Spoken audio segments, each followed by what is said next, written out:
Bueno, vamos a comenzar entonces esta clase en la cual vamos a hablar sobre la segunda generación de anales liderada por Fernand Braudel, que es el protagonista de nuestro tema. Nosotros, si hablamos de las generaciones de anales, tenemos que atender entonces a la primera generación, que es lo que vimos en la clase número 6 a través del escrito. En ella nosotros ubicamos a la Escuela de los Anales como parte, ¿no es cierto?, de ese modelo cientificista, y dijimos que por lo extenso del periodo de su formación y de su influencia, podíamos hablar hasta de 4 generaciones, que en realidad la cuarta, sabemos, está en discusión. En esa primera generación analizamos las obras de Lucien Febvre y de Marc Bloch, y ahora nos vamos a concentrar sobre esta segunda generación. Pero a la vez dijimos que si bien cada una tiene sus características, podíamos establecer ciertas pautas de trabajo común a toda la Escuela de los Anales, como era el tema de la historia total, el tiempo como duración, el tema de la historia problema, el modelo activista de trabajo por parte del historiador, la relación de diálogo entre el presente y el pasado, y el tema de la interdisciplinariedad. Bien, estas son las pautas comunes, pero vamos a atender ahora concretamente al desarrollo de esta segunda generación. Como siempre hemos hecho, al estudiar las distintas escuelas, lo primero que tenemos que hacer es ubicarnos en el contexto histórico. Se considera que el protagonismo de Braudel en esta corriente va a ser a partir de 1946. Por eso estamos hablando de un periodo en el que vamos a marcar los siguientes puntos como importantes. En primer lugar, tenemos que ver la influencia intelectual del marxismo en toda Europa, pero fundamentalmente nosotros nos vamos a concentrar en Francia, en donde tuvo una gran influencia, y bueno, y en Italia también, aunque no sea nuestro tema en este momento. También podemos decir que estamos en un periodo de posguerra. Las 2 guerras mundiales dejaron múltiples consecuencias, no solamente por la formación de nuevos estados, cambia el mapa europeo, también lo que se va a llamar la reconstrucción de Europa, los problemas económicos y por supuesto todo el impacto cultural que esto va a tener en la época. Por otro lado, también al finalizar las guerras, en este periodo de posguerra, se va a dar todo un proceso de descolonización. O sea, muchas de las colonias que habían formado los distintos países imperialistas, como pueden ser Inglaterra, Francia, que es el caso que nosotros tenemos que tener en cuenta, habían formado entonces, como decimos, grandes imperios. Y en el caso concreto de los franceses, tenían muchísimos territorios en África, por ejemplo, Argelia, el Congo, Camerún, Túnez, y todos los estados que después van a formar el África occidental francés, como Mauritania, Senegal, Sudán, Guinea. Esto nos habla de la importancia que tuvo este grupo de estados. ¿Qué nos interesa a nosotros? Todo lo que eso va a impactar sobre la historia, a los temas, en cuanto a los temas a tratar, los problemas a resolver, etcétera, que después vamos a ir viendo con nuestro historiador. Y el último proceso a tener en cuenta es la Guerra Fría, lo que se llama la Guerra Fría entre los Estados Unidos y la Unión Soviética, que como ustedes ven ahí es un estado que se formó en forma arbitraria después de la Segunda Guerra Mundial y que ya ha desaparecido, ¿no es cierto? Nosotros ya desde la caída del muro de Berlín en adelante todo eso se va disolviendo, pero en la época de Braudel es plenamente la época de la formación de esos 2 grandes bloques y de ese estado de Guerra Fría que va a producir muchos roces o pequeños conflictos alrededor del mundo. Por otra parte, tenemos que ver nosotros la biografía de nuestro autor. Fernand Braudel va a nacer en 1902 en Lorena, en la campiña francesa, en una zona que es limítrofe con Alemania, por lo cual aquí tenemos que marcar dos elementos a tener en cuenta. Primero, su vida campesina, su observación de la naturaleza, pero también su contacto con las tradiciones y con la cultura germánica. Después va a ir a París, en donde va a realizar los estudios secundarios y también los estudios universitarios.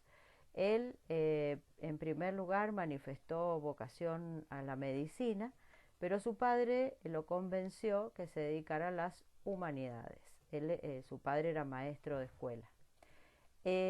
Allí entonces va a comenzar sus estudios y se va a recibir en la Sorbona. Como profesor joven recién recibido, él se proponía ser un profesor de campo en alguna ciudad cercana a donde había nacido, pero las autoridades decidieron enviarlo a Argelia, para que allí realizara su actividad.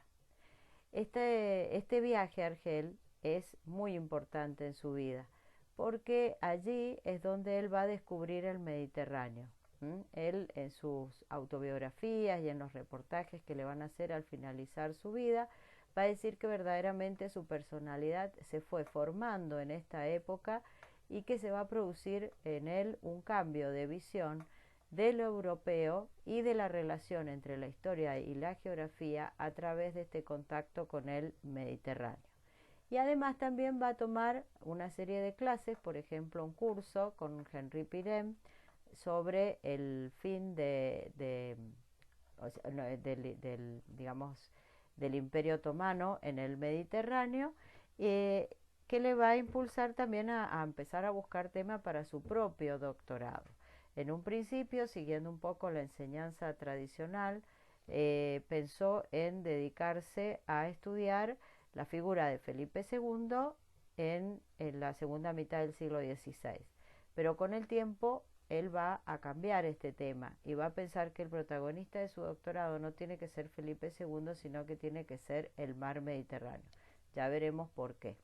Y además tenemos que marcar en esta época la influencia de una serie de geógrafos que también van a tener mucho que ver con su formación. Bueno, viajero incansable, se va a ir y va a vivir 3 años en San Pablo, en el Brasil, y finalmente llegamos durante la Segunda Guerra Mundial, va a caer preso, va a estar 5 años preso, y ese retiro obligado le va a servir para entrar en lo que él llamó el tiempo de Dios, un tiempo que no pasa, un tiempo que es lento, un tiempo que le permitió observar, contemplar muchas cosas y también escribir de memoria durante 5 años su tesis doctoral en unos pequeños cuadernos que su amigo Lucien Febvre le iba acercando a la cárcel. Bueno, acá tenemos una cita sobre la importancia que tuvo el mar Mediterráneo en su propia formación y cómo se fue transformando la visión que tenía de este entorno geográfico. Y después queremos también nosotros marcar lo que va a ser su carrera académica, porque vuelto ya a París va a contactarse con Lucien Febvre y con Marc Bloch de la primera generación. Se va a ver influido por todas las novedades historiográficas que estos autores van a traer y finalmente va a ser el discípulo de Marc Bloch y de Lucien Febvre, especialmente de Lucien Febvre porque, como sabemos, se dedicó a la historia moderna y entonces va a ser en esta línea en la que va a trabajar.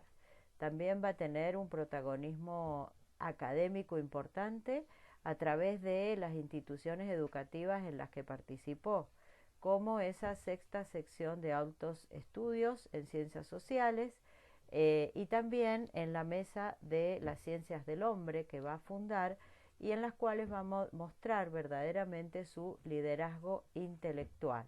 Y además son dos ámbitos que le van a permitir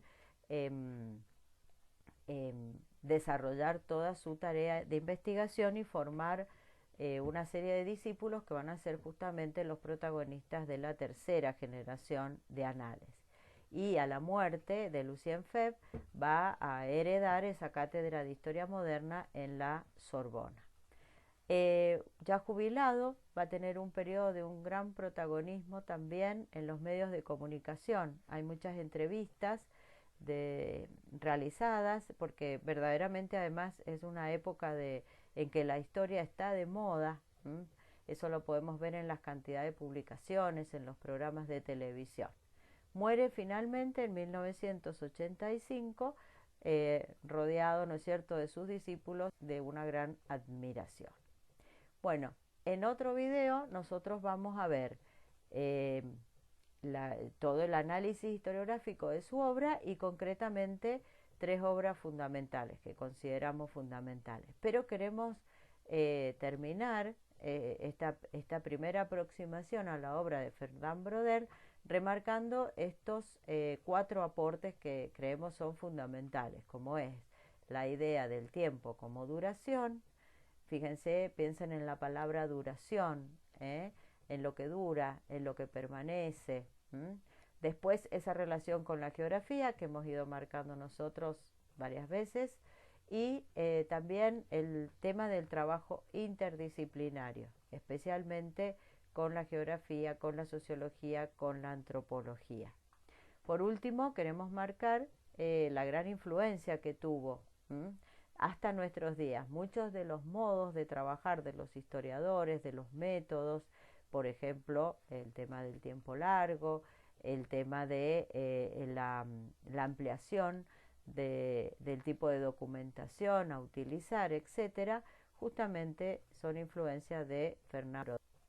Y finalmente también queremos marcar a través de este texto la diferencia que podemos ver entre la primera y la segunda generación, que Braudel aquí lo pone en evidencia justamente teniendo en cuenta el tema de la interdisciplinariedad y marcando que Lucien Febvre o Marc Bloch pretendían como una especie, dice él, de imperialismo histórico o de colonización sobre el resto de las ciencias sociales hasta transformarlas prácticamente como en ciencias auxiliares.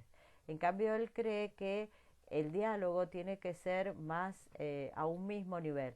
Por eso lo que pretende son vinculaciones, mezclas, cosa que después se va a tornar un poco peligroso, ¿no? Porque en algún momento la historia pareciera perder su propia identidad. Pero lo que él quiere evitar es ese sentido de ser un dominante, sin buscar los diálogos, los préstamos, que pueden ser tanto en métodos como en objetos de estudio.